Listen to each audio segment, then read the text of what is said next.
Using the alternate form, find the derivative of the function f of x equals x to the 1/3 power at the point 0, 0.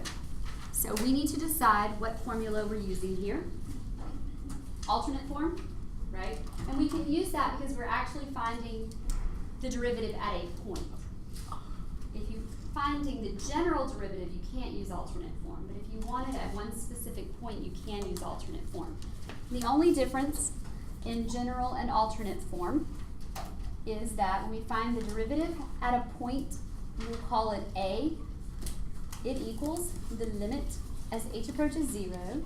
And rather than f of x plus h, we just go ahead and plug in and use a plus h minus f of a all over h. So let's go ahead and plug in. What's our a in this problem? 0. So really we're finding f prime of 0. That equals the limit as h approaches 0 of f of a plus h.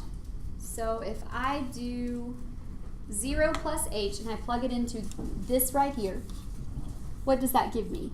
H to the 1/3. H to the 1/3 power. So we have 0 plus h all to the 1/3 power minus, if I plug in 0, what do I get? All over h. If we clean all of that up, that gives us the limit as h approaches 0 of h to the 1/3 all over h. Even now, if I plug 0 in, I still get 0 over 0, right, you guys? And that's indeterminate form. So we have to figure out a way to get rid of an h, because I can't have an h on top and bottom while I plug in. But if we simplify by subtracting the exponents here, do you guys understand that this is the same as 1 over h to the 2/3 power? Because I subtracted my exponents and the larger is on the bottom, and I said 1 minus 1/3 is 2/3. So it didn't actually have to cancel out an h from the top and bottom. I just simplified it in a way that I could view it not having h on top and bottom. Right? Yes, you subtract the exponents. The same way if we had h squared over h to the 5th. That would be 1 over h to the 3rd. Okay, so I kind of did the same thing here. Once I look at it this way, it's no longer indeterminate form. It's not 0 over 0. If I substitute in the 0 now, I get 1 over 0, which isn't indeterminate, it is undefined. So apparently the derivative is undefined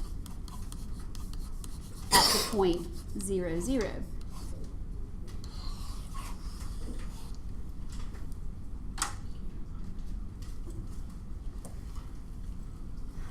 Now we need to talk a little bit about piecewise functions and how they affect the derivatives. Since a derivative is a limit, the derivative can only exist when that limit exists. So we just saw one where the limit was undefined, right? Well, there are actual times where the derivative literally just does not exist. If the derivative from the left and the right are not equal, then all we can say is that the derivative does not exist. You're going to see that anytime there is a sharp turn in a graph. For example, let's say this is y equals the absolute value of x, okay? This point right here is the vertex, right? Yeah. That's the point 0, 0. What's the slope of this piece of it? And it's a line. So if it's y equals absolute value of 1x, this slope is -1. This slope is +1, okay? And they maintain that -1 and +1 slope. They don't come together gently and turn and become from -1 to +1. They come just to a sharp halt, and then suddenly it becomes 1. A sharp turn like this in the graph always produces a derivative that does not exist. So you have to be really careful with absolute value functions. They're always going to have a derivative that doesn't exist at their vertices. You're also going to see it sometimes at piecewise functions. Even if there's not a jump, it's going to quickly change from one function to another, and that's going to produce a place where the derivative doesn't exist. So let's take a look at another piecewise function.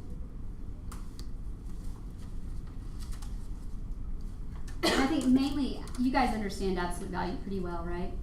That's a good one for us to look at. Okay, and that's a piecewise function. So we want to find the derivative of the function f of x equals the absolute value of x minus 2 at the point 2 comma 0. So f of x equals the absolute value of x minus 2 at the point 2 comma 0.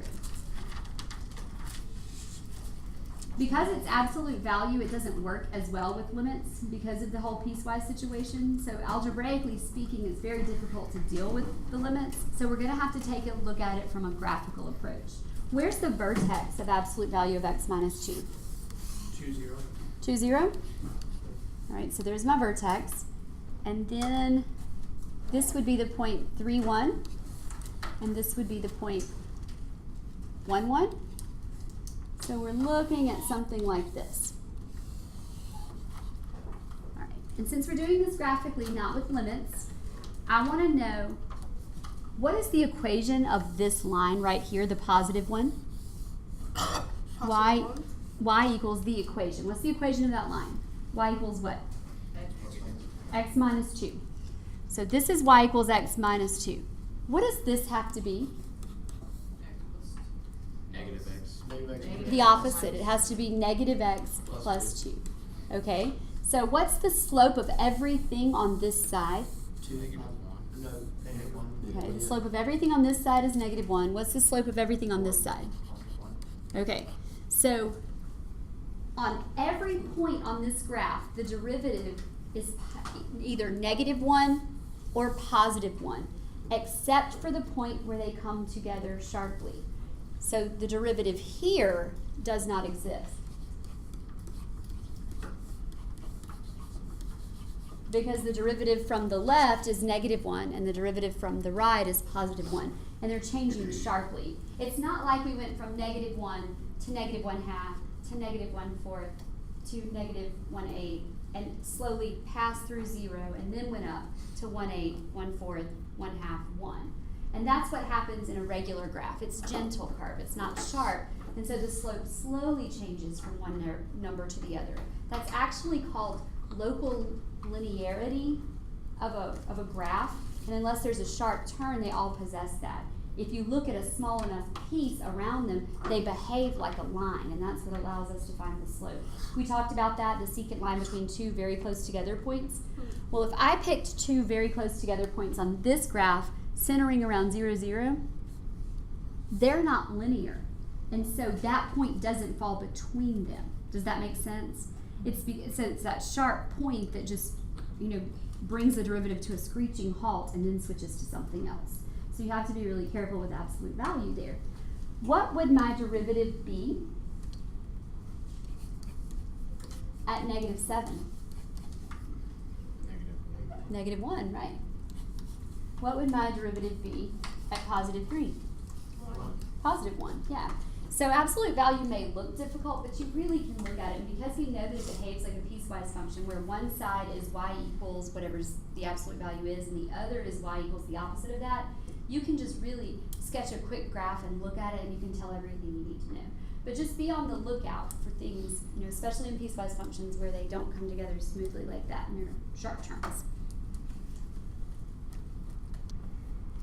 So for the final thing in this section, we have a theorem that states if a function is differentiable at x equals c, then it is also continuous at the point where x equals c. What does it mean to be differentiable? It means it has a derivative. It has a numerical derivative. It's not one that doesn't exist. It's not one that's undefined. It has a numerical derivative. Okay, it has a number. So if it has a derivative and you can find it, then it has to be continuous there. Which is kind of powerful because once you know how to find derivatives quickly, you don't have to worry as much about continuity when it's in question. If you can find the derivative there, automatically continuous. Also by the contrapositive, it says that, you know what the contrapositive is, right? It's where you reverse the if-thens, switch the if for the then and the then for the if, and then you negate them. You take the negation of them. Do you know what negation is? Okay, all right. The negation of this original thing here would say if a function is not differentiable, then it is not continuous. That would be the negation. Negation isn't always true. In fact, it's rarely true. The contrapositive, however, is when you switch the if-then and you take the not of both of them, the negation of both of them. And the contrapositive is always true. If a theorem is true, its contrapositive has to be true. So if we read that backwards, we say if a function is not continuous at x equals c, then it is not differentiable at x equals c. So for example, if you're looking at a piecewise function that has a jump in it, do we even have to worry about the derivative at the jump? No. Absolutely not, because it's not continuous. So this is actually more powerful than the original theorem.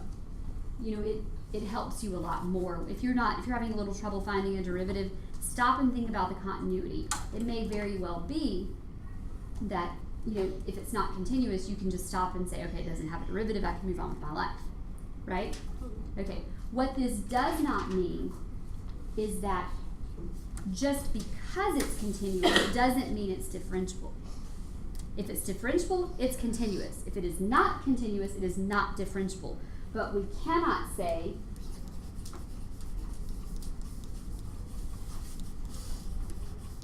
that if it's continuous, then differentiable. Think back to the absolute value. Is it continuous? Yes. Yeah, absolutely. I can trace it without picking up my pencil, but we know it's not differentiable there. So be careful with that. It's not that continuity implies differentiability. It's that differentiability implies continuity. So just make sure you don't get them backwards.